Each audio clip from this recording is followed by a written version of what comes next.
bonsoir à toutes et à tous.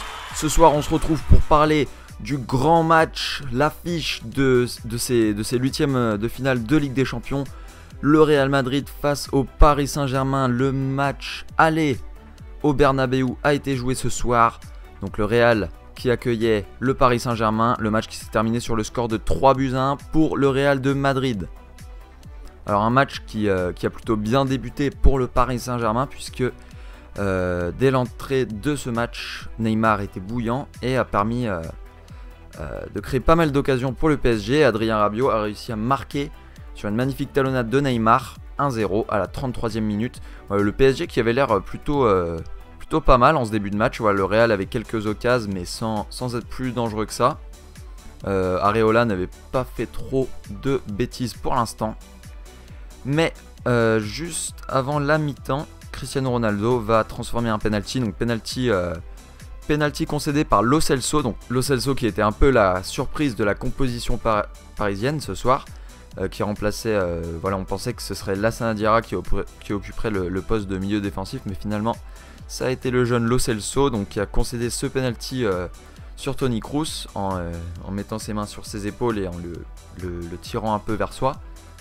Donc pas trop de surprise sur cette décision arbitrale. Beaucoup de Parisiens disent qu'il n'y a pas penalty. Moi je pense qu'il y a penalty parce que quand même il met les deux mains sur ses épaules et il le tire vers lui. Donc je pense qu'il y a penalty logique pour le Real. Donc Cristiano Ronaldo qui transforme bien sûr le penalty parce que Cristiano Ronaldo quand même en Ligue des Champions il rigole pas. Peut-être qu'en Liga cette saison il est pas très inspiré, mais là en Ligue des Champions les gars c'est une machine chaque saison.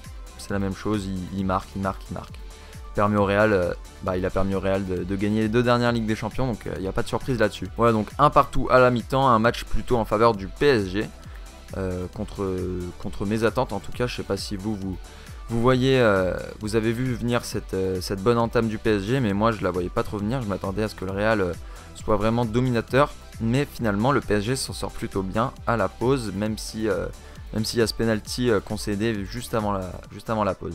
Ensuite, en deuxième mi-temps, le Real commence beaucoup mieux qu'en première mi-temps, donc qui met un peu plus la pression sur le PSG. Et là, à la 66e minute, un changement quand même osé de la part de Unai Emery qui fait sortir Cavani pour Thomas Meunier. Donc quand Meunier est rentré, je crois que Meunier est allé latéral droit, Dani Alves est venu au milieu, il est monté attaquant droit et Mbappé est passé dans l'axe il me semble. Et à partir de là ça a été un peu le point tournant du match. Le Real a profité de l'entrée de Meunier qui n'était pas dans son match. En même temps rentrer dans un tel match à mon avis ça ne doit pas être très facile parce qu'il doit y avoir une telle intensité, donc je pense que ça doit pas être facile. Et à la 83e minute, Cristiano Ronaldo va réussir d'un but plutôt chanceux. Il peut remercier Areola sur ce coup-là. Va réussir à donner l'avantage aux Madrilènes 2-1. Et puis Marcelo va clouer le spectacle et offrir une bonne chance de qualification aux Madrilènes en marquant à la 86e minute. L'entrée de Marco Asensio à la 79e minute à la place d'Isco, elle a vraiment fait du bien au Real puisque Asensio a fait les deux passes décisives sur les deux buts après son entrée. Et le match qui se termine donc 3-1 pour le Real de Madrid. Donc la qualification paraît difficile pour le Paris Saint-Germain, mais le match retour est à Paris, donc tout est possible.